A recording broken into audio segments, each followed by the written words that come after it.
We continue the Shir in Levi.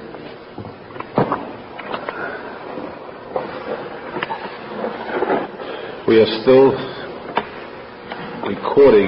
listing the miracles performed by Elisha Hanavi after the Istalkus of Eliyahu Hanavi.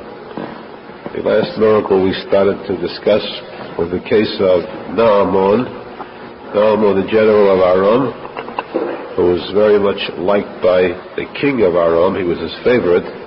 Naaman was the person, remember, who had killed Yaakov. He was a hero in Aram, and he had everything that any person could desire, power, wealth, and so on, but he was afflicted with a fatal case of leprosy.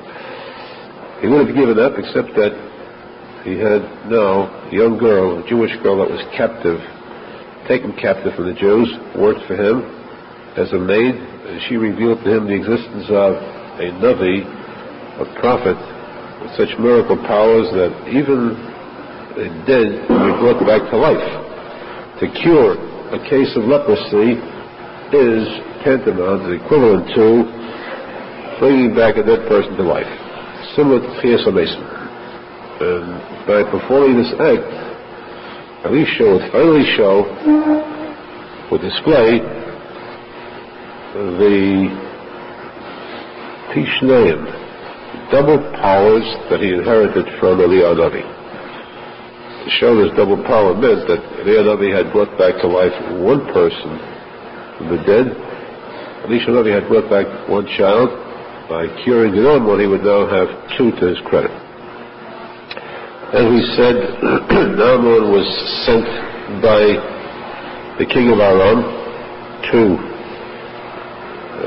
the Jews with a note sent first to the king of the Jews, saying, I'm sending Naaman to you, and see that you cure him from his leprosy. The king cried out in terror, tore his clothes in anguish, and said that this is a trick on the part of the king of Aram, demanding me to cure one from leprosy. This is only a ruse in order to attack.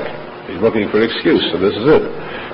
Elisha Hanavi sent a message to the king of the Jews telling him that, why do you tear your clothes? Let Naaman come to me and let him know that there is a prophet among the Jews. I will not do it for your sake, because you don't deserve it. He was an idol worshiper. I'll do it for the sake of the kavod, the honor of Hashem, that the kavod of Hashem be known amongst the nations of the world. So Naaman headed directly for the house of Elisha Hanavi. When he came there, he was kept waiting outside. He was not admitted inside. He was amazed, at least to be given an audience to explain his case to this prophet, this holy prophet. Instead of being admitted inside, Elisha Hanavi sent a messenger out to him and said to him, you have leprosy, you want to be cured. These are your instructions. Go, bathe, dip yourself 7 times in the waters of the Yarden, the Jordan River, and your flesh will return to normal. You become completely pure and healed. That was the extent of the message. Naaman heard this. He went into a wild rage, and he started to leave. He cried out in anger. Here I thought I'd come here, I'd see something real dramatic. He would probably come out, stand before me, and he'd stand and loudly cry out to Hashem in tefillah. And then he would raise his hands like a magic wand over my leprosy, and he would make the leprosy disappear. He'd show a miracle being performed. Instead he says to me, go bathe 7 times in the dirty waters of the Yarden, those dirty Jordanians' waters. If it's a question of bathing in the water, we have the spiced rivers of Damascus, the special perfumed waters that are cures for so many diseases. Aren't they better than all the waters found in Israel? If to bathe, I could bathe and never become pure. So he turned away very angrily and started to leave. Servants came close. Servants approached him, and they said to him, "Why don't you be patient about this? Why don't you study the statement you just received? What Elisha Hanavi sent to you is a very important message. The message is obvious. He told you to do something which is so commonplace that people have been doing it for years, for centuries. Something which we know definitely, without a shadow of doubt, is worthless as far as therapeutic value. The waters of the Jordan can cure nothing. Well, he said it, showed that he is proving to you the true value of a miracle in the true sense. Miracle means the power of a prophet to perform something from practically nothing, to do the impossible. Now, your duty is to accept with faith the greatness of the Navi, greatness of this prophet. Why don't you try it and see? Have a little faith and perform the act that Elisha Navi told you to do. What can you lose? That's the point. So Naaman realized that he was wrong, because after all he hadn't even tested the words of Elisha Navi. He felt a little ashamed, and so he went with trepidation, anxiety, and fear to the waters of the Yarden. He dipped himself once, twice, 3 times. He looked at his arms, looked at his skin. It was snow white. Leprosy means the skin turns white as snow and flaky, begins to flake off. There was no change at all. There was no gradual improvement. It didn't begin to turn a darker shade. The 4th, 5th, 6th time, it was still exactly as before. Now, 1 iota of a shade darker, same snow white flaky skin. 7th time, he went down with his last hope. But he felt that what was necessary now was this faith. He went down for the 7th time. And of course, the 7 in general, he's told to bathe 7 times because 7 stands for the source of cures. Source of cure, the 7 spheres, nice that affect, especially in Malchus, 7 spheres from which comes forth all the shefa, all that is good, all that is curative, all that is blessed. He went down for the 7th time. He came up, looked at his skin, and he cried out in joy, because it was as though he had never contacted leprosy at all.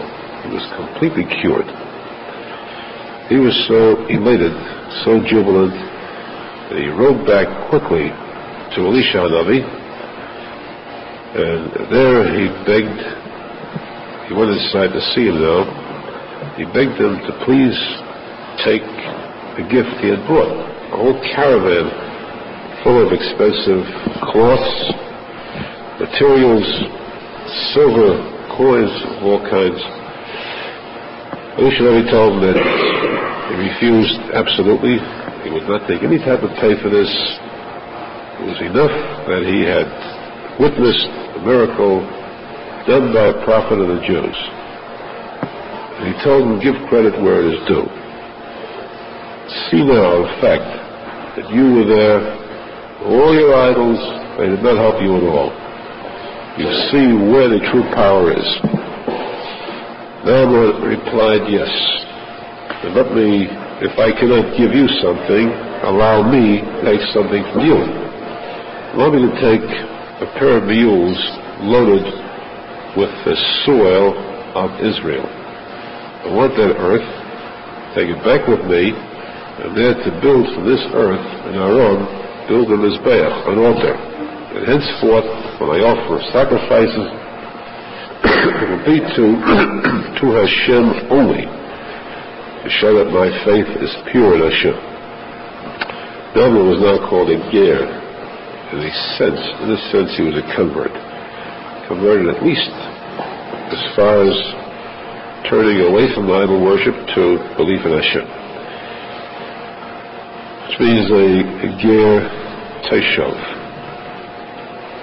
Now, at the same time, a very strange request is made by Naaman too. The Gemara speaks about this request because there are certain laws that we can derive from this. Naaman said to Elisha Hanavi, once a person converts, becomes a Jew, he is obligated to believe fully. It's no longer a matter of privilege or option. It is compulsory. A Jew who goes to visits an idol, takes part in idol worship, has no excuse for his action. In this case, Naaman said, I want permission to be excused. When the time comes, he said, when he has to go into the place of idol worship, because since he is the close associate, the close aide of the king of Aharon, the king uses him to lean on as a sign of his favorite subordinate. The king leans on him as he enters into this place of idol worship, and as he leans down, he forced Naaman to bow down with him. So he said, that's one thing I asked to be forgiven for. I go there, he said, you know that my heart will be only belief in Hashem. But physically, it would be required of me to bow to the idols too, since being with the king there's no way out. And Elisha Hanavi answered, yes, you may go. You cannot say this to a Jew. It's impossible to tell a Jew that no matter what reason it is to go into a place of idol worship, to bow, even if in your mind you have something else, some other intentions, some other motive. It is forbidden for a Jew to bow at all. Recall the story of Hannah and the 7 sons. The king asked the youngest son not even to bow to the statue, just to pretend he's bowing, but actually to go bend down and pick up his ring from the floor. And his son said, better to die than to have someone else think of bowing to a statue. What is that called? It's called Kiddush Hashem. To sacrifice one's life, even for what might be misconstrued as idol worship. The Gemara says, we see here that a goy, or even a ger teshov, is excused from this rule of sacrificing his life, giving his life for the sake of Kiddush Hashem. Not included in that law. With this, Naaman left a very happy frame of mind. He felt badly only about the fact that he was a big sport. He would like to have shown his gratitude materially. But Elisha Hanavi had rebuked him. He refused to accept anything at all. No gift of any size whatsoever. So he started to leave slowly. He rode off with his servants, caravan following behind him. He rode off at a distance, and Elisha Hanavi's student and servant Gehazi, who was his Mishamesh Bakodesh, who was his closest servant, served him constantly, now felt that a mistake had been made by his master. He would have a chance to get such wealth, to turn it down. What harm can it do to accept it? So Gehazi thought to himself, Elisha Hanavi's locked into a private room. There are no windows, no means of seeing what's going on outside. There's no harm if he would go and get some of this stuff himself. What harm can there be?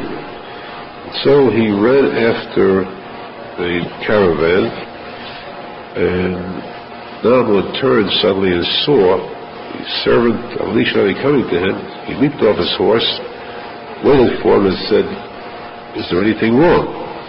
What can I do for you?" So Gehazi replied, "Nothing at all wrong. It's just that we have a couple of students who came in suddenly.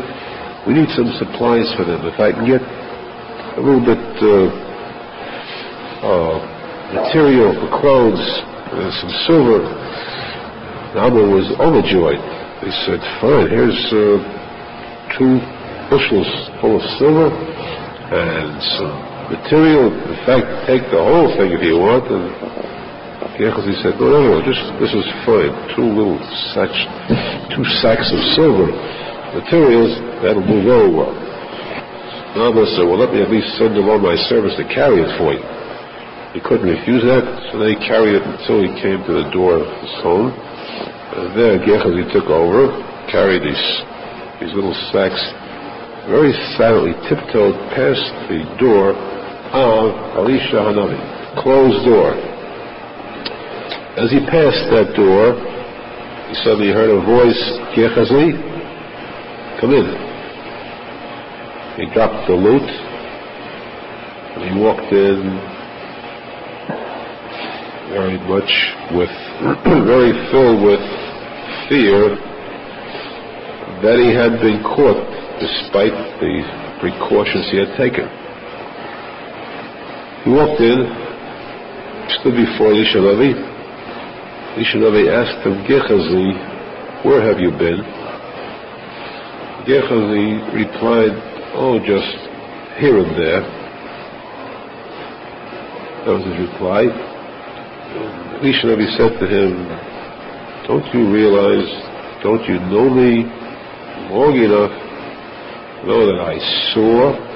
There are solid walls here, but I could see and I saw one certain one leap off his horse towards you and give you this tainted gift, a gift that's so stained because she knew it was against my wishes.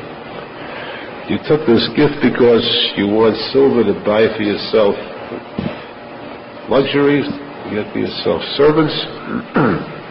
Well, this silver is yours. You can have the silver. But with the silver goes something else. With the silver goes death twice. Death twice means you must die here. You also must die in the future world. Death there means that a person goes to Gehenna and never goes to Gan Eden, Chas v'shalom.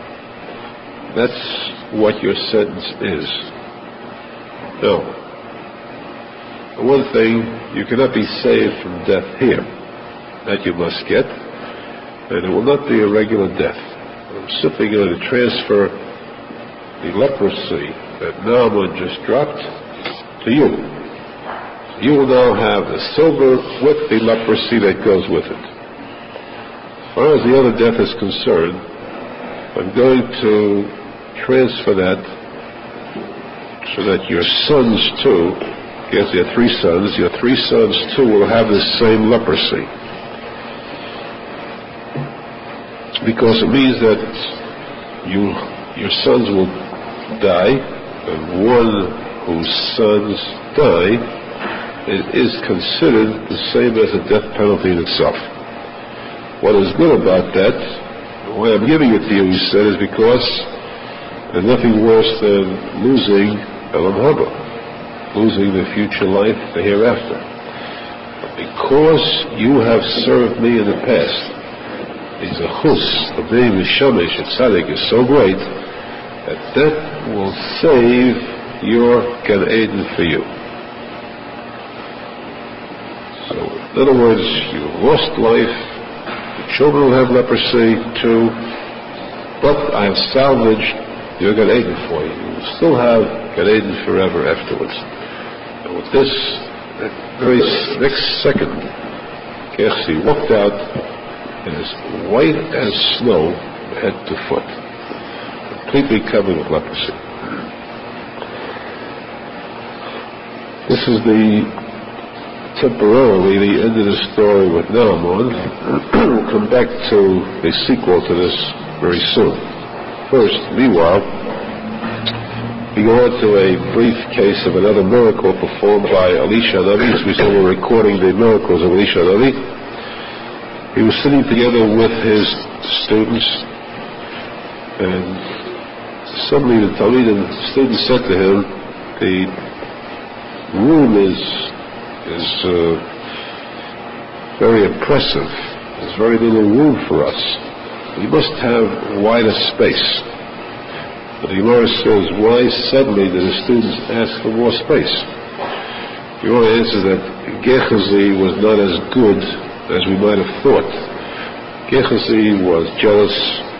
Gehazi had some evil traits, and so he forced students away from Elisha Hanavi. Because of him, the number had dwindled. And once Gehazi became a leper, he was forced to leave the camp, and so the gates were now open for new students to come, or for old ones who had left to come back, to return. So that many, many students now were added to the rosters of Elisha Hanavi. That's why there was a need for more space. They decided to build new huts, and so they went to the forest to cut down trees. Right at the water, the edge of the water, the Jordan, let these trees into the water and let them float down these logs to a point where they would build the quarry. As they were cutting the trees down, each one using his own hatchet, one of the students of Elisha Levi cried out, "My hatchet just slipped out of my hands and fell into the river, and it sank to the bottom of the river. How can I continue working without a hatchet?" Elisha Levi said to him, "Where is the spot? Exactly where did it sink?" He showed him the spot. Elisha Levi took a piece of wood, a small piece of wood, and dropped it into the river exactly at that spot. Wood is a very light thing which can float. A hatchet is compact metal, iron or steel. And according to the physical rule of water displacement, steel cannot float.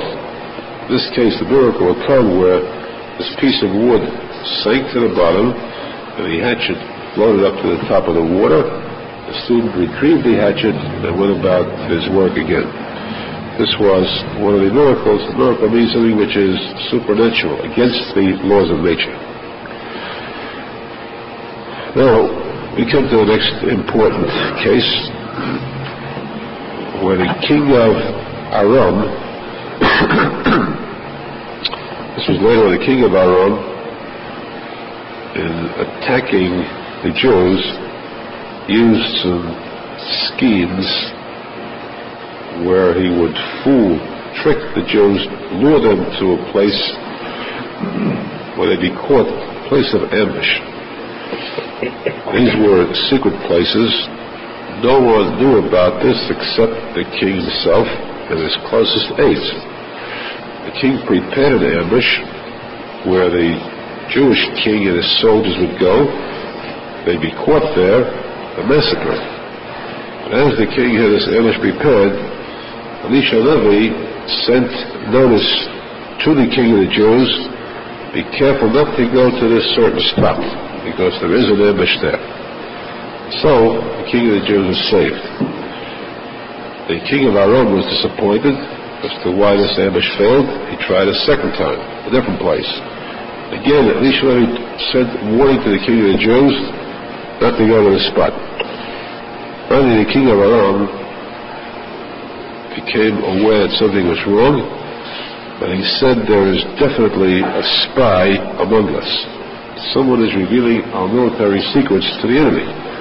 I want that spy found out, and I want that spy executed." The servants told the king of Aram, "You forget, there's no spy among us. The spy is actually this Jewish prophet who sees from a distance. He can see what's going on, even as to what's going on inside your heart, even that which you don't reveal to anyone." The king of Rome said, in that case then, we must execute this prime enemy of ours. Let us send a band of soldiers to the city where this prophet is staying. What city is that? The city of Dason. And there, make sure that we get a good hitman to clear, once and for all, clear this main target, enemy of the people of Aharon. So he sent an army to Dason. That city of Dason, of course, there were no defenders in that city. It's a very small town. Elisha was there practically alone, together with his servant. A different boy was with him, and there was no way to defend himself, especially when the king of Aharon, who wanted to be certain that he would liquidate this prime target, sent not just a small band of soldiers, but a regular full-size army to Dason. Whole army against one person. As they came, the servant of Elisha began to cry out in terror. He said, seems there's an army of the Arabs coming towards us, and surely they're going to kill us. So Elisha said to this boy, don't worry, because your eyesight is poor. What do you see? He said, I see an army of Arabs coming, fully equipped. He said, what do you see from our side? He said, I'm looking, I don't see anything. He said, look again.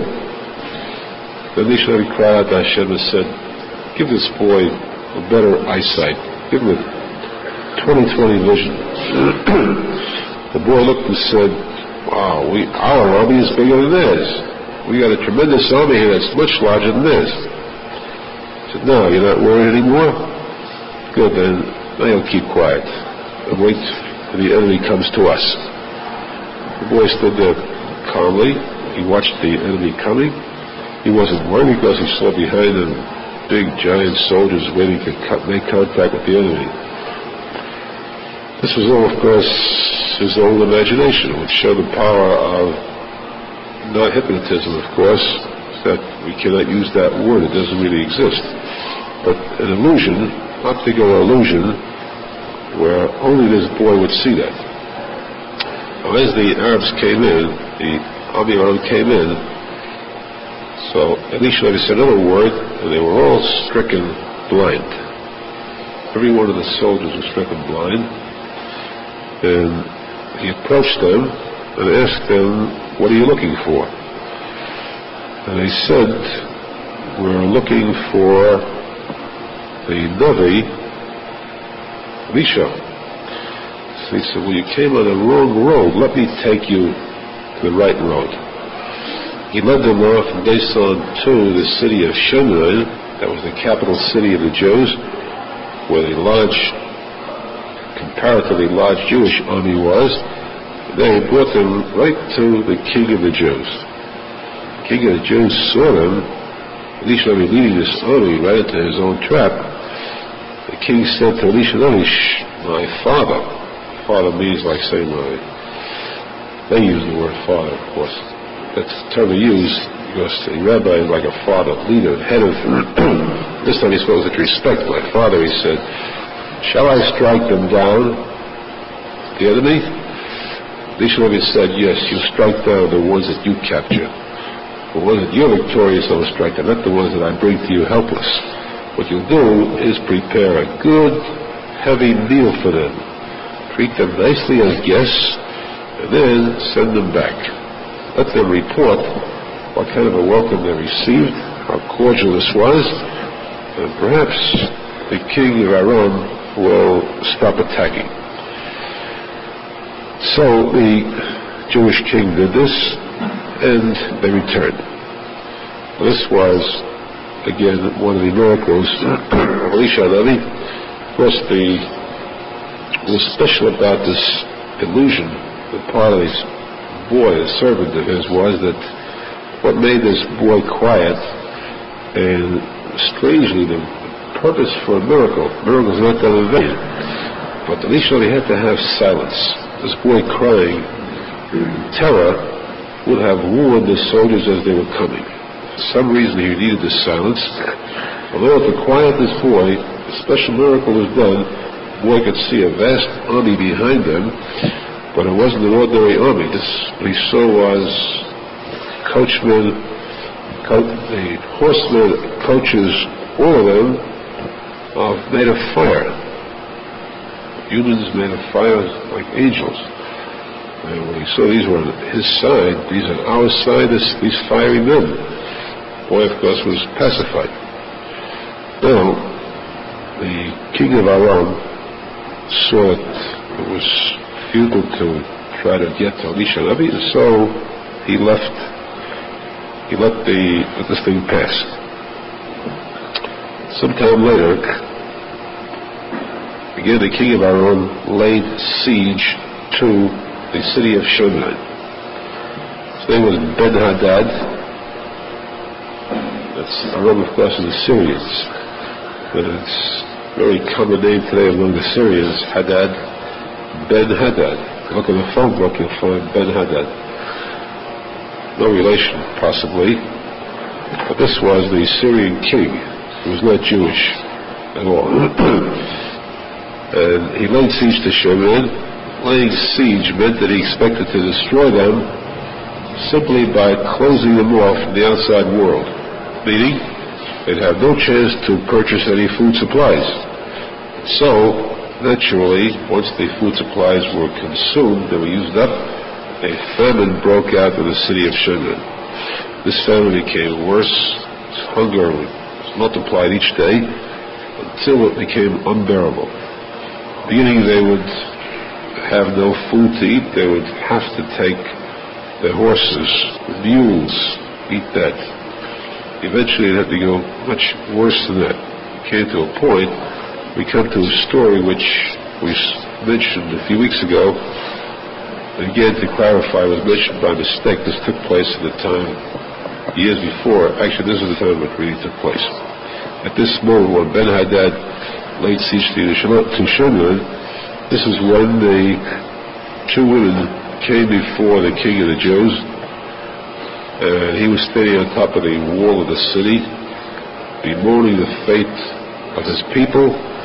These two came crying to him. One of them came crying for justice. They asked, "What do you want?" And she said, "I want help." He said, "You want help? You mean from this famine? If Hashem does not help you, how can I help you?" So she said, "You can, because I want justice. I want to sue my neighbor." We made a pact, an agreement, that the famine got so bad, we each have a son. We drew lots. We said that one day, one of us would slaughter our son. We'd both eat the flesh. On condition that the next day, the second one would slaughter her son. We divide that. Mine came out first. I kept my side of the pact. But now, she refuses to surrender her son.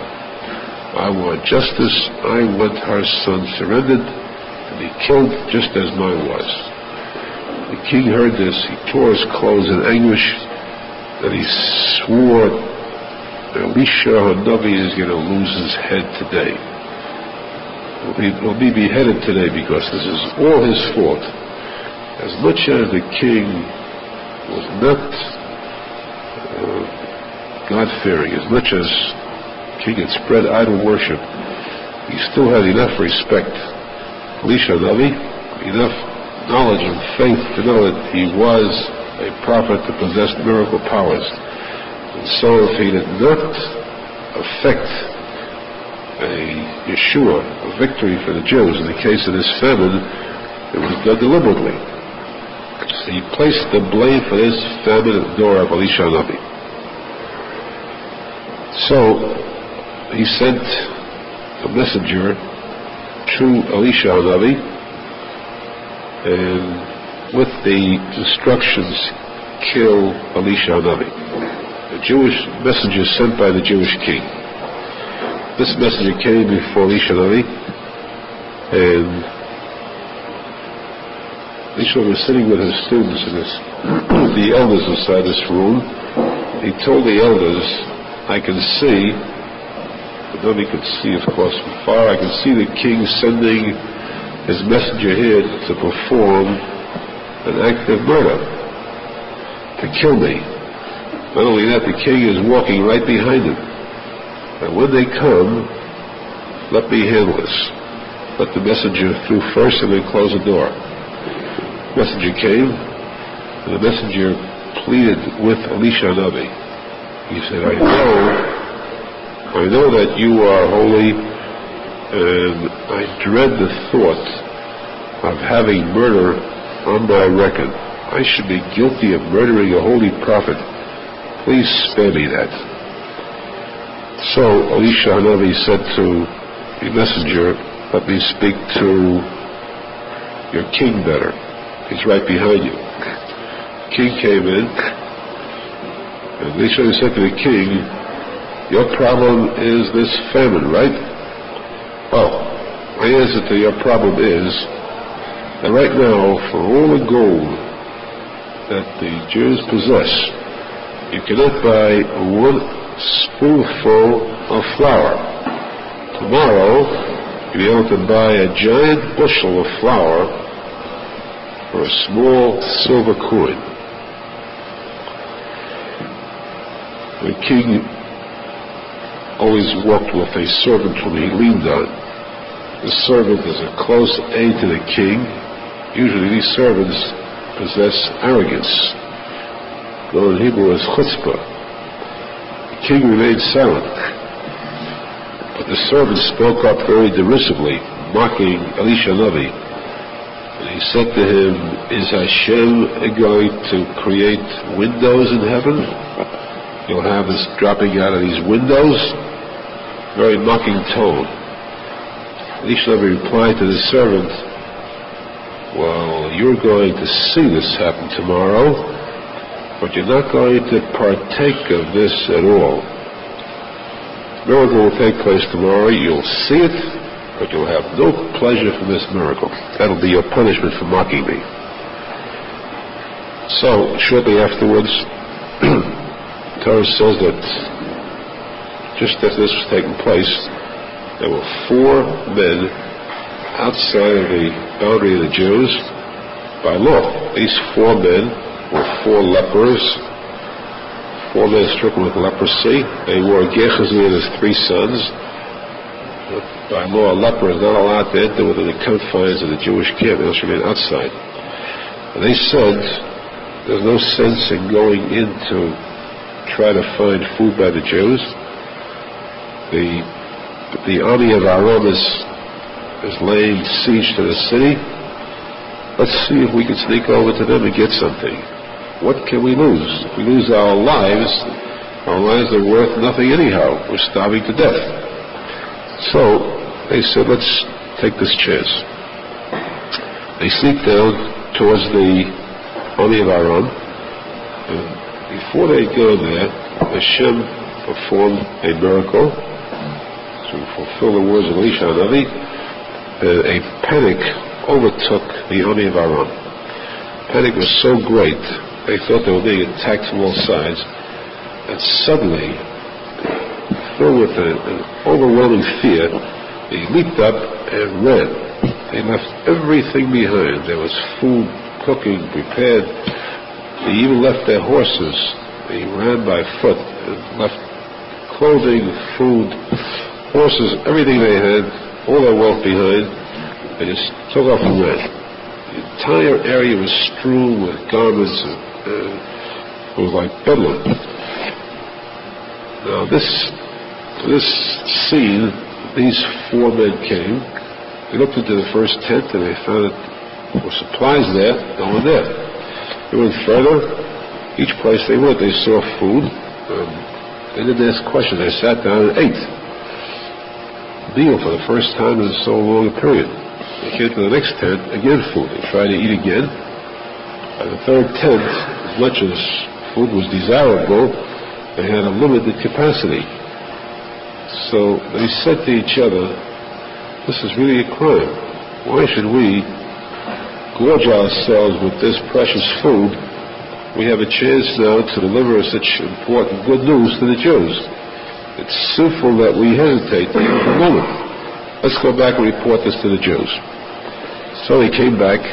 They called out to the guard on top of the wall, tell the king that we came to the camp of Aharon, and everything is strewn about Carmel. There's no sign of life. The king was told about this, and he said this might be a trap. So his advisor said, let's send just a few men there, take the risk, give them the couple of horses we have left. This is our last chance. They did this. The men came back quickly and reported that it was true. The army had left. Apparently they panicked. What actually happened, of course, they panicked because somebody got the mental message that the Jews had hired Egypt to do battle against them. Now that's the way to destroy the Shulchan. The Gemara says that the way to destroy the Shulchan is to sow, to plant a seed of suspicion and mistrust among them. As long as there is no unity among the Shulchan, it's automatically a victory for the tzadikim and the Jews. To have Syria suspect that Egypt is going to attack it, this brings about this unity, and that's how meanwhile Israel enjoys victory. This is what happened here. So the king has sent the army down, and they try to hold back the people. So they brought all these supplies back, try to hold back the people from going into to get some of this food. So much is brought inside that suddenly the prices dropped till for a seller for a silver coin you could buy a whole bushel of wheat. King said there's a mad rush for this. We have to have a guard at the gates to the city. So he placed as a guard his trusty servant, the one he leaned on, the one who had mocked Elisha the day before. As he stood there guarding the gates to the city, this crowd came surging forward, and he stood there alone. They bowled him over. He was trampled underfoot. He was crushed, killed, to fulfill the words of Elisha Hanavi. Because you dared to mock the Navi, therefore you will see this miracle with your eyes. You see the price go down, the availability of food to such extent, but you'll never have a chance to partake of any of it. This was the fulfillment of the prediction of Elisha Hanavi, and an additional case of the miracles performed by him. We come to the next brief case where Elisha Hanavi had told the Shunamis, the mother of the child we brought back to life, to go live outside of Israel during this famine. She went to among the enemies, land of the enemy. She stayed there for 7 years. At the end of the 7 years, she came back. During this time, her home and her land had been confiscated. When she came back, the problem was how to regain her home. So she had no recourse but to turn to the king himself. Because by law, once she had been away for that period of time, it meant that she had actually surrendered legal ownership. So she decided to come to the king and plead with the king. At that moment, the king happened to be speaking to Gehazi. The king was talking to Gehazi about, he was intrigued about Gehazi's master Elisha Hanavi. He asked Gehazi, you served Elisha Hanavi for so long, tell me some of the miracles you saw before. He said, well, one of the greatest miracles was seeing Elisha Hanavi bring back to life a dead child. Amazing miracle. At that moment, this one was coming in. So he said, in fact, there's the woman whose child he brought back to life. The king was so impressed with this timing that he asked her what she wanted, and she replied they had taken away a field. The king ordered one of his servants immediately go take this woman, go back with her, and see that everything is returned to her to the last detail. And so she got her field back. One single item occurred, though, in this story dealing with Gehazi, which we'll discuss in the next year. Very vital item, and it's one of the basic rules, one of the 4 basic rules that exist, known as the key to Gan Eden. We'll discuss that in the next year. Meanwhile, again, we are discussing now basically the powers of Elisha Hanavi, which mean the powers of the tzadik emes. We believe firmly that these powers were not listed to show only the greatness of Elisha Hanavi, but it shows that Arizal says the power of tefillah. Because how did Elisha perform these miracles? Only with tefillah. Tefillah of the tzadik emes is all powerful. Those who have emunah in tzadik emes are zechet to the source of his tefillahs. Let us hope that with this emunah, and to add our tefillahs too, with zechet.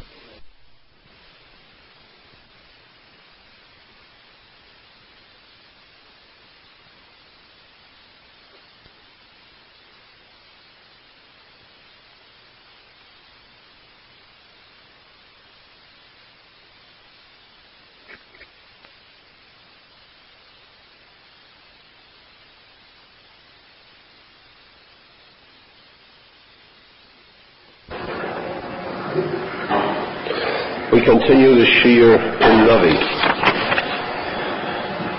We started this story last week, and just to review it, a couple of sentences, because we did not delve into this deeply enough. We spoke about the fact that the woman whose child Elisha Hanavi had brought back to life had gone to the land of the Plishtim because of a famine in Israel. She stayed there for 7 years. She returned and found that her house and field had been taken from her forcibly. And so she came to the king of the Jews, to appeal to him to have her property returned. It just so happened coincidentally that at that moment as she came towards him, the king was speaking to Gehazi. Gehazi was the student, the disciple of Elisha Hanavi. Gehazi, because of a misjudgment on his part, because of an overzealousness or a desire for wealth, had taken some money from Naaman, a general of Aram, whom Elisha had cured of his leprosy. Because of this, Gehazi was cursed with leprosy himself, which meant a death penalty, because leprosy is fatal. And so, due to his leprosy, he could not live in Eretz Yisrael. One who is a leper is tamei and cannot live in the land of Kedusha, Tara. The king of the Jews was very curious as to the powers of Elisha Hanavi. So he was speaking to Gehazi at this moment, and he said to Gehazi, tell me, you are a student of Elisha Hanavi. I'm very fascinated by the stories of Elisha Hanavi's miracle powers. Tell me of these miracles he performed. And Gehazi said, Your Majesty the King, it just so happens that right here, coming towards you, is the woman and the son, the child, whom Elisha Hanavi had brought back to life. Well, as we said, the king returned her field and home to this woman, and this was the end of this item. Was one thing wrong, though. One more than fatal error involved. The Gemara says that Gehazi though he had been convicted of a crime was that he took money from Naaman against the wishes of his master Elisha Hanavi, for which he deserved not just death, but to lose his Olam Haba. Elisha Hanavi told him he's going to grant him a pardon as far as Olam Haba is concerned. He'll have leprosy, which means death, but he will still get Gan Eden. At this point, Gehazi committed the worst possible mistake, not a mistake, but a deliberate act, which now cost him his Gan Eden forever. This act right now, Gehazi lost Gan Eden forever, meaning he went to Gehenna forever.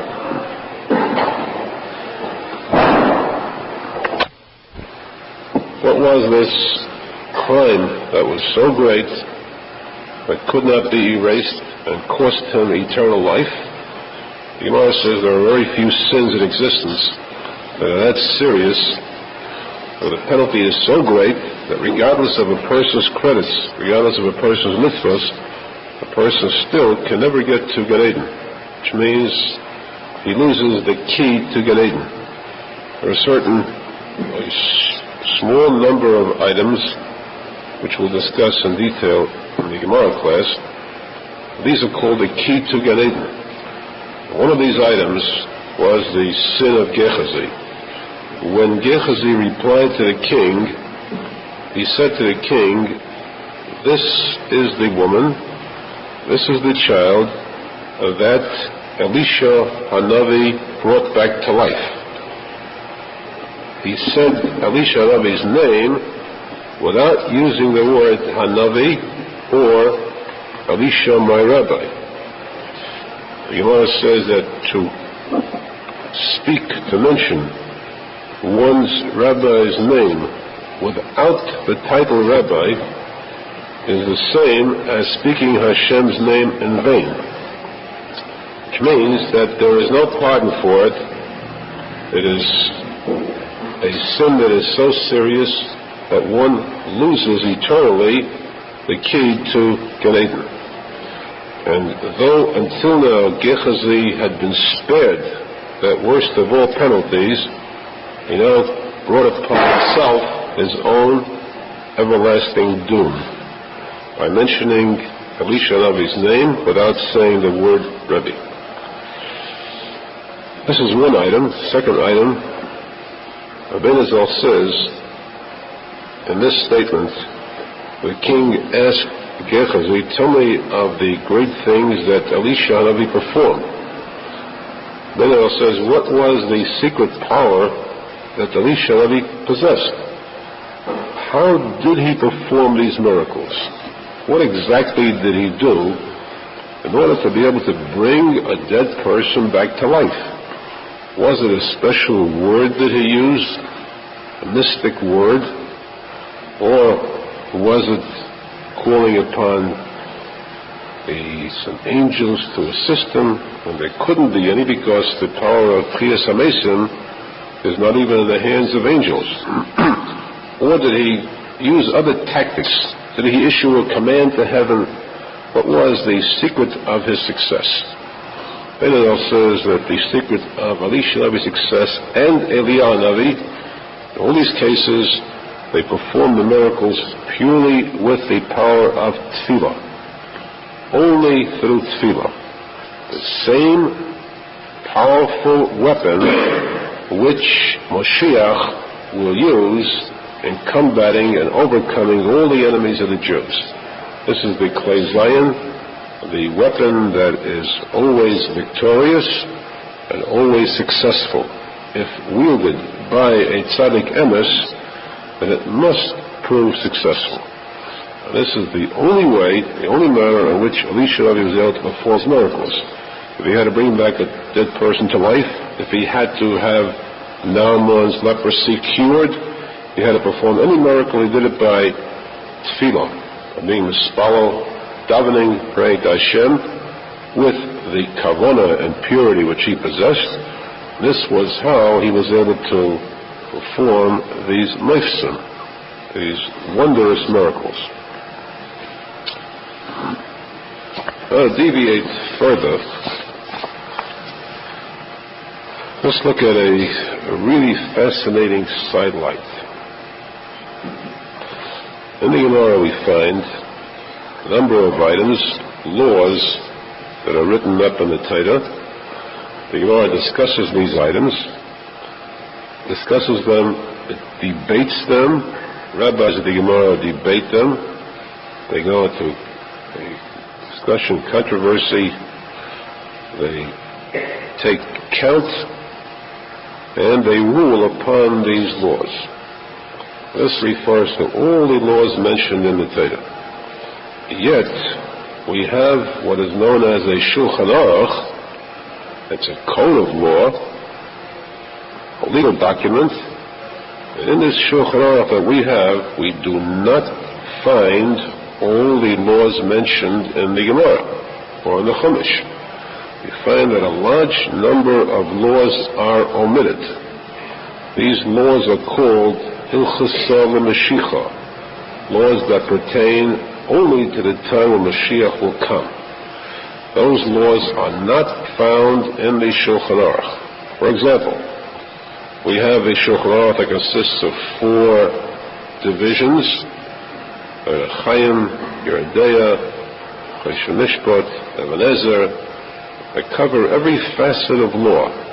Yet there are no laws there referring to korbanos, sacrifices in the Holy Temple, the Beis HaMikdash. You have a lot of laws, a lot of Gemaras on the different types of sacrifices, which sacrifices are burned completely, which ones are partially burnt, partially eaten by the Kohen, some which all participate, which sacrifices are considered holy of holies, which are considered partially holy, which sacrifices are the type of service on the Mizbeach, the altar itself, different types of Zrikas Hadam, the sprinkling of the blood. There are many chapters written in the Gemara about this, different types of korbanos, when they are brought, how they have to be sacrificed, how long they may be eaten, and so on. This is one of the most difficult, most intricate set of laws that exist. And yet not one single word of this is found in the Shulchan Aruch, because this is called Hilchasa Mashiach. We'll worry about this, we'll take care of this when Mashiach comes. The Shulchan Aruch consists of laws only that pertain to human beings, the Jews' life today, as is in Golus. Now, amazingly, what would you say to the fact that this case we have just discussed is brought in Shulchan Aruch, which means something that pertains to us today? The Shulchan Aruch, our present-day set of laws, brings this question. What is the din in the case of Eliyahu Hanavi, who was nostalgic? He left this world, he rose up to heaven. That means it was as though he died, but he did not experience death. He left this world without going through the process of death. The question is now, Shulchan Aruch asks this question, what category would his wife be in? Is his wife considered a widow, meaning that she is permitted to marry a second person, or do we say he has not actually died, and therefore she is still bound to him, she is not a widow, she received no divorce, it is forbidden for her to remarry? This is the question brought in the Shulchan Aruch. The Tzaddik Moshe discusses this question at length, and his opinion is that his wife, the wife of Eliyahu Hanavi, is permitted to remarry, because since he left this earth, he has departed for Gan Eden, for heaven, then she is considered a widow. She may remarry. The Marshal disputes this, argues against this very strongly, and he says that it is forbidden for the wife of Eliyahu Hanavi to remarry. Before we take his reasoning, very strong reasoning, first, this point is made clear in Shulchan Aruch. What difference does it make to us now whether the wife of Eliyahu Navi may remarry or not? This is a story that took place 2,700 years ago. 2,700 years ago, how does that affect us today? We don't have an Eliyahu Navi today. Surely, that's much further away from us than the imminent arrival of Mashiach. If we do not discuss laws of items that will affect us within a matter of hours or days, coming of Mashiach, why should we discuss in our Shulchan Aruch a case that took place 2,700 years ago and one that seemingly cannot have any effect upon us now? Could this be repeated? The din says that the reason we discuss this is so that if this occurs at any time in our time, if there arises someone as great as Eliyahu Navi today, and he leaves this world without dying, we have to know whether or not his wife is considered a widow. This the Shulchan Aruch says very flatly and clearly. There may arise someone now, in our time, and it is that possible that it's worth having it written down in the Shulchan Aruch because he must be aware of this at every given moment. In case it happens now, we have to know how to rule with that person's wife. And we'll soon see how true that statement is. First, let's go back to the discussion on that law and a second similar law. Both interesting laws, interesting cases. As we said, the documentation says that the wife of Eliyahu Navi may remarry because he is considered as though he passed away. Nistalik we use for a tzadik who died. Nistalik means to rise up. He has risen up to Gan Eden. Whether he rose up to Gan Eden through dying or just by riding up there in a fiery chariot, he is still Nistalik. And therefore his wife is legally a widow and may remarry.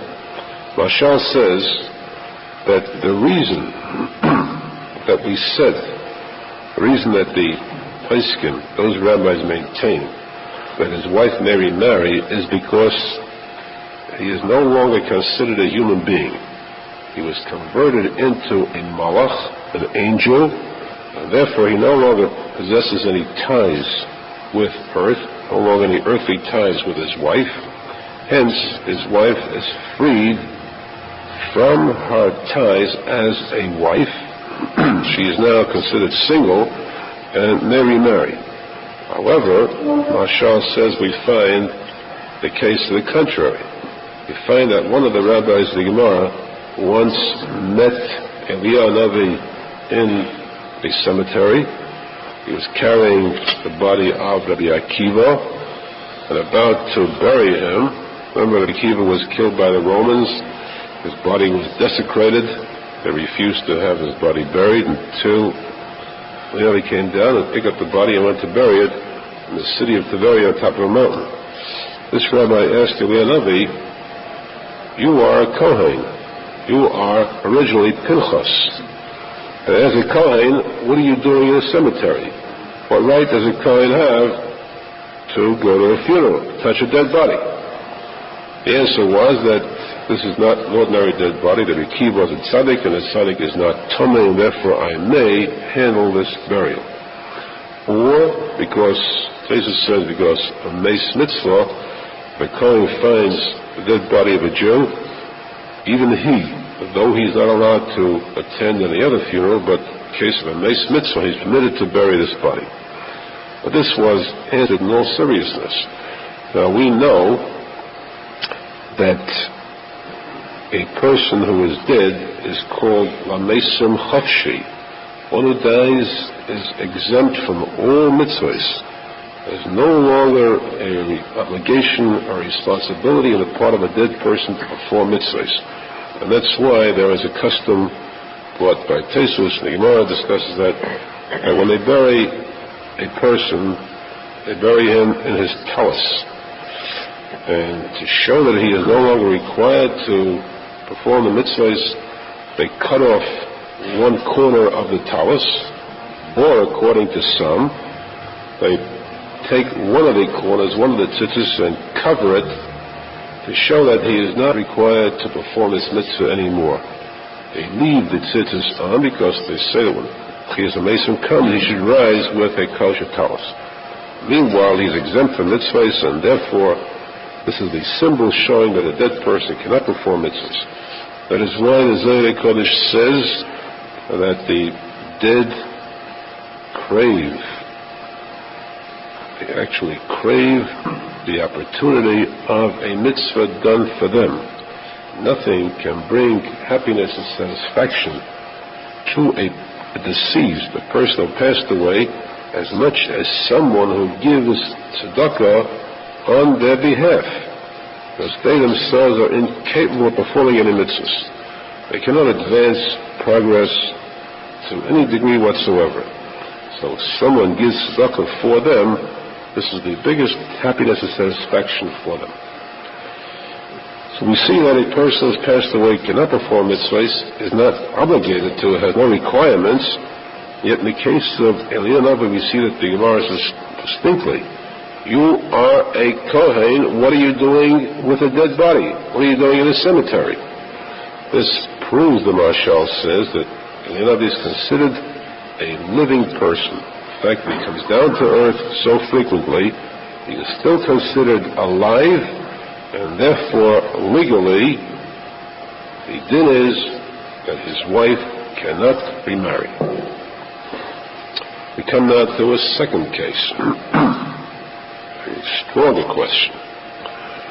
What about a child that was brought back to life by Eliyahu Navi? That was the prophet Yonah, or the prophet Habakkuk brought back to life by Elisha Navi. Let us say the same thing happened to a woman. If this miracle would happen to a woman, a married woman dies, and then, after she dies, a prophet like Eliyahu Navi or Elisha Navi brings her back to life. How? It was tefillah. Now, during the time that she was dead, her husband was no longer married to her. Now that she comes back to life, would we say that she now requires a new marriage ceremony to be reunited with her husband? Or do we say that this interim where she was actually dead, is a case where there's no requirement, there was no actual severance, because the fact she was brought back to life means she was brought back to the same position that she held before she died. Though possibly in the interim that she not come back to life, her husband would be free to marry a different woman, but since she was brought back to life, then there's no necessity of a new marriage. This question, it would seem, again, the Shulchan Aruch says it would seem this is a matter that happened 2,700 years ago. It is not. It happened much more recently than that. It happened in the case of Rabbi Chanina. Rabbi Chanina was the colleague of Rabbi Shimon Arizal, in those days like Rabbi Akiva. These great tzaddikim married. Their wives were Noshim Tikuney Zohar. Their wives were outstanding in Kedusha, and they permitted their husbands to leave them and go to a distant city to a yeshiva to study Torah. Rabbi Chanina left his wife and stayed away, absent, for a period of 12 years. When he returned, he had no way of foretelling when he'd come back. He did not give his wife notice. He'd be away for a certain period of time, and when he's coming back. This was a question mark in her mind. It could have been for a year, for 10 years, or for 50 years. There was no way she could tell. But she was that holy and that loyal that she waited patiently and happy in the knowledge that her husband was amassing a fortune of knowledge and kedusha and Torah as a tzadik and a London. He came back to his town after 12 years of absence. He could hardly recognize it. He didn't know where his wife was living, and he overheard someone talking, mentioning her name, and so he followed this person. He came to the entrance to his home. His wife was sitting there knitting. He didn't know how to open a conversation with her. She had her head bent down over the knitting, so he just stood in front of her, waiting for her to raise her head. Suddenly she saw this shadow over her. She raised her eyes, looked at him, and she was felled by the sudden shock. The shock was so great, the shock, the happiness of seeing her husband back was so great, it was too much for her heart, and she died instantly. When Lena saw his wife lying there dead, he turned his face up to heaven and said, very short tefillah, Hashem, this poor woman who made such a tremendous sacrifice over the years, is this her reward? Just that one statement was so powerful, his tefillah was so holy, that it immediately brought her back to life. He performed the same act as Eliyahu Hanavi and as Elisha Hanavi. She came back to life, and here the Shulchan says, the Knesset Agdola says, we have the problem. A woman dies. When she dies, her husband is a widower. Now that she is revived, she's brought back to life, does she have to go through another marriage? In the case of the Bechlina, the Gemara shows that there was no new kiddushin necessary. This proves then, the Knesset Agdola says, that though she died, was brought to life, she is still considered fully, legally married to her husband. Rabbi Nachman writes in the Birkei Yosef a similar case. What happens to the case of a man who dies? And then this man is brought back to life. During the time that the man is dead, his wife is a widow. This is a much more serious question, because if she is a widow, then she may remarry. If not, if she remarries, as shown she is a married woman, and the children from the second union would be, as shown, illegal children. In case a man dies and he is brought back to life, what is the status of his wife in the interim? And then again, when he comes back to life, does his wife require new kiddushin from her revived husband? Here the Chidazal brings an actual case in the Gemara too. Remember, we had this recently. The Gemara says that Rabba and Rabbi Zera were both very close friends. And Rabba invited Rabbi Zera to his home to celebrate the feast of Purim. We know, Rabbi Nachman says too, that a Jew should avoid drinking intoxicating beverages at all costs. No matter what the event, no matter what the celebration, avoid drinking whiskey or anything to make the drunkenness. Except one day a year, that is on Purim, it's a mitzvah to become drunk. So Rabbi invited Rabbi Zera, and he said, let's drink to the point, as the Gemara demands, insists, the person should drink until he becomes incoherent, where his mind is not clear, not lucid, where he wouldn't know the difference between R Avraham and Baruch Mordechai. So they drank, the shmo, for the sake of the mitzvah. They drank until they reached the point where they were not clear at all. In this drunkenness, Rabbi got up, took out a chalaf, the knife which is used to shecht animals, and walked over to Rabbi Zera. In this state of mind, he figured that he was probably a lamb, pulled his head back and moved the knife quickly over Zera's throat, completely slitting it, both simonim, shechting him in a very kosher manner. When both simonim are cut, the person is very, very dead. And so, Rabbi Zera was lying there in a pool of blood, dead, legally, technically, physically, beyond any question of doubt. Rabbi then quietly went off to bed, lay down and went to sleep. The next morning he had slept off his condition, walked over to the table and found, lo and behold, there was Rabbi Zera lying in a pool of blood. He recalled, he understood what happened. Now this presented a problem. What to do with Rabbi Zera? There were a lot of strings attached to this. How to go out and face the world. And so he decided on the simplest course of action.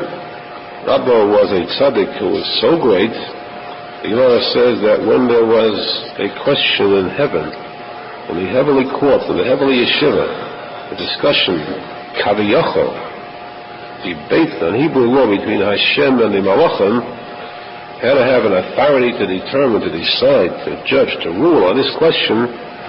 All in heaven agreed, go to Rabbi, he is so great that his word will be accepted as a deciding factor in heaven.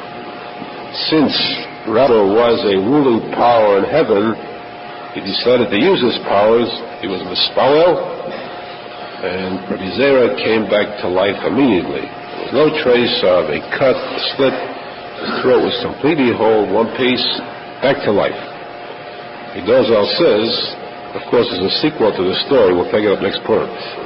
Arizal says that in this case we see that it was not just the child of the Shunamis that Elisha would go back to life, but even more recently, this was more than 1,000 years later, that another case of a dead person being brought back to life, where the question arises, what about the wife of Rabbi Zera? Did she require new kiddushin? And from the Gemara it is obvious that no new kiddushin is needed, which proves that in case a miracle like this is performed by a tzadik, then the interim time that this person was dead is completely discounted. The whole middle part is perfected to a point where it does not count at all, and it is as though it did not occur. Now again, still we have brought proof, we have brought a case of something which occurred before the Shulchan Aruch was written. 1,500 years ago, at the time of the rabbis of the Gemara, or 1,800, 1,900 years ago, at the time of the Arizal, is still way before our time. Why does the Shulchan Aruch write these laws as though they can occur in our time? Because if not, they would not be written in the Shulchan Aruch. The answer is that the Shulchan Aruch, the rabbis of the Shulchan Aruch, have possessed a true emunas tzadikim to the fullest degree. You know that in all generations tzadikim exist, and not just 2,700 years ago, but much later than that, there again arose tzadikim who were that great they could perform these miracles. We don't have to go back to 1,500 years ago. We can go back to comparatively short time ago. Much less than 200 years ago. Arizal had a brother. And Arizal's mother and father, Menachem ben Fega, his mother's name was Fega, who was the granddaughter of the Baal Shem Tov. and her husband was Rabbi Simcha. They were married. Both of them had been taken care of been raised by Baal Shem Tov's daughter. And she arranged this match between them. They were both married. Rabbi Simcha and Fega, the parents of Rabbi Arizal. You can well understand these two were very holy tzaddikim.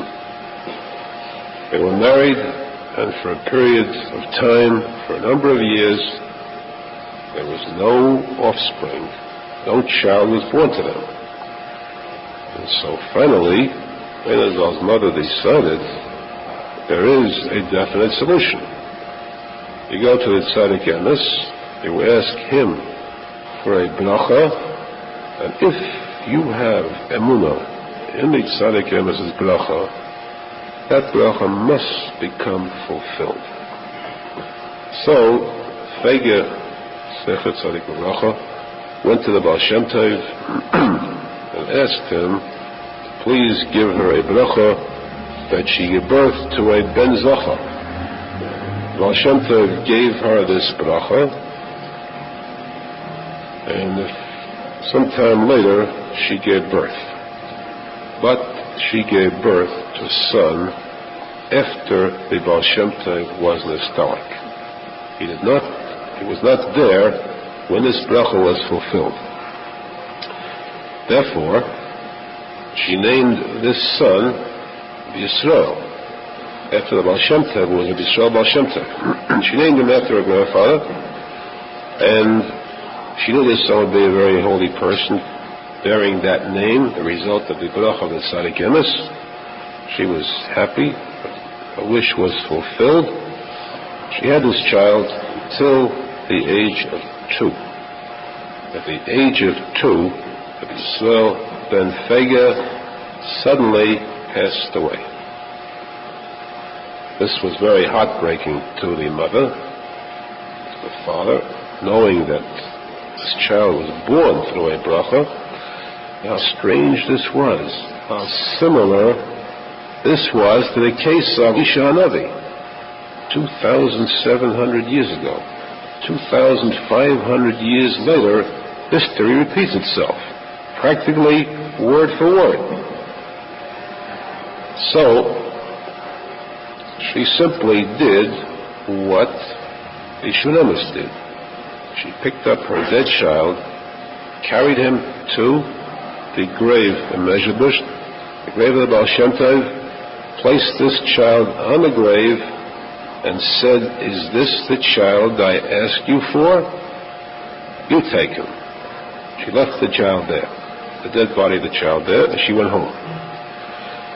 She went home, she cried, but her emunah in the Baal Shem Tov was so great and so pure that she knew she was not forsaking a dead child in a cemetery at night, the child to be devoured by animals or to be desecrated alone in this isolated area.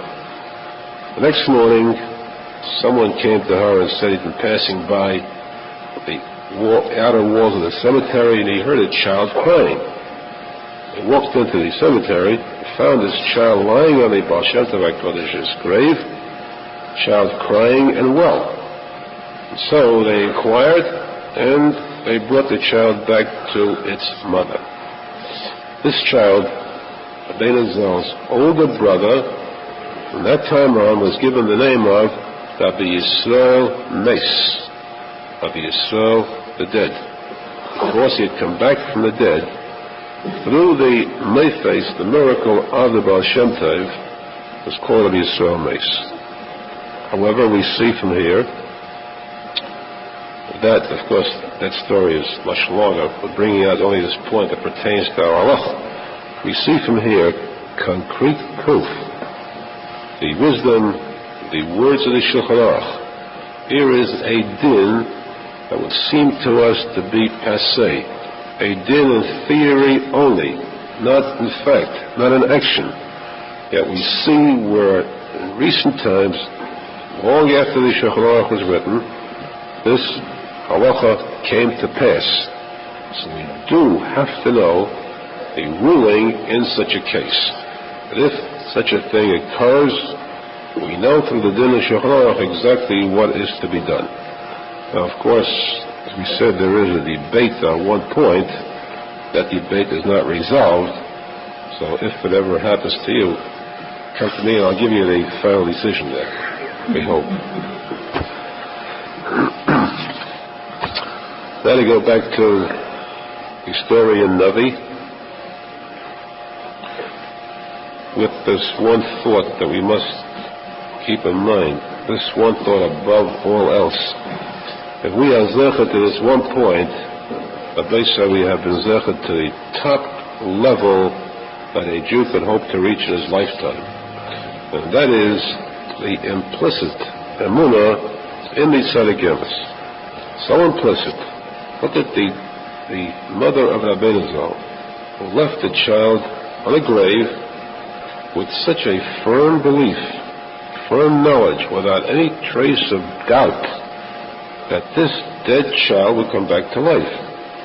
She felt that the Baal Shem Tov could perform the same miracle that Elisha Hanavi did, that Eliyahu Hanavi did. A miracle that is so great that the Gemara says very clearly, under no conditions can any angel in heaven, no matter how great he is, not even the chief angel of all, can he perform a miracle of Tchias HaMesim, to bring a dead person back to life. And yet she was so positive that the tzadik emes has this power, he can do it. She was so certain that it was no surprise to her when they brought her live child back. And therefore, if we can be zecher to such type of emunah, this is the key to having your wishes, your tefillos answered. The shefa is constant. Such type of blessings a person needs: parnasa, livelihood, money, health, cure, problems resolved, difficulties that he experiences. He has to have these all answered in the affirmative to ease his life. The goodness, the kindness, the blessings descend from heaven at a constant pace. It's a question only of taking out a certain type of keli, a receptacle, a vessel in which to receive this. You need money? Put out a vessel and receive the money that is raining down from heaven. You need a cure or health? There are cures, the fluency coming down from heaven constantly. Put out your hands and receive it. What kind of hands does a person need to collect this type of blessings? Vayehi Yadav Emunah, hands of faith. A person has this true faith in the tzadik emes, in his tefillos, true faith in Hashem, true faith in the kindness of Hashem, then he can be sure that his tefillos will be answered satisfactorily. He can be sure. Of course, if he has faith, he is sure. The degree of faith must be one that is as clear as a person's eyesight. That's how faith is tested.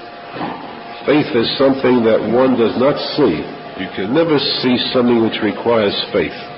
Because if you see something, it's no longer faith. It's knowledge. It's vision. Faith is tested by the degree of belief. If a person with his eyes closed, with faith, sees something as clearly as another person sees with his eyes, that faith is pure and complete. That kind of faith can receive the blessings from heaven. That kind of faith is necessary to have in a tzadik emes, and that kind of faith ties a person tightly. It's mekash into the tzadik emes, and he knows that whatever he needs will be done for him through the koyach of the tzadik emes. This, of course, was the fatal error of Gehazi, who cut this tie from Elisha Hanavi. Because the Torah says that Elisha Hanavi came to Damascus for a special purpose. This was in Syria. What was he doing in Syria? Why did he leave Eretz Yisrael? He came to Syria because that was where Gehazi was staying. He came to attempt to bring Gehazi to a point of tshuva, repent for his deeds. Gehazi committed many other wrongs besides those mentioned. The Gemara says that Gehazi also had begun a new series of Avodah Zorah by using a special type of magnet. A magnet draws metal to it. You take a calf or a horse, put horseshoes on a horse, and use a powerful magnet at a certain height, you can have that horse drawn up off the ground. Now, if that magnet is hidden, it can seem to a person that the horse is actually floating in midair, a horse rising, defying the laws of gravity. This can be done with a magnet.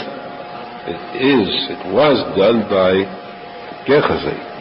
Gehazi used this trick. It was a simple trick and illusion, where he raised the calf through the power of a magnet, and then placed in the calf's mouth a shem, which made the words Anochi Hashem Elokecha come out of the calf. It wasn't the calf speaking, it was the shem. But with this, he misled others, led them into idol worship. It was a new type of golden calf. When Elisha came to him and said to him, return, do tshuva, so he said to Elisha, I feel that it's too late, because a person can do tshuva for committing sins, no matter how serious. But a person who makes others commit sins too, a chayte or machti, that person has gone too far.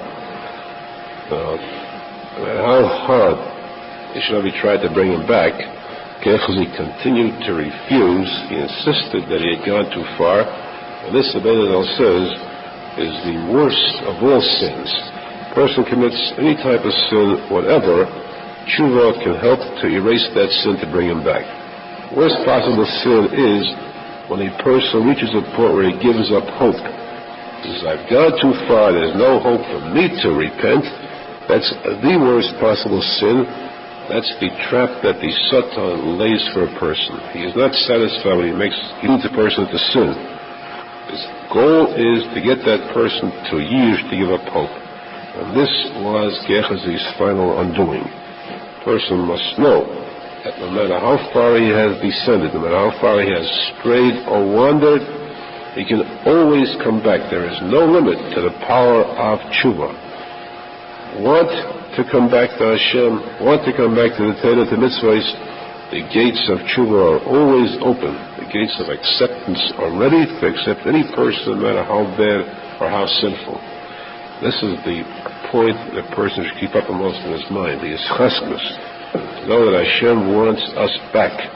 Know that we can do tshuva, we will be accepted. And this goes for the entire Jewish people. We should all be zecher to do tshuva collectively, and that's the chus to see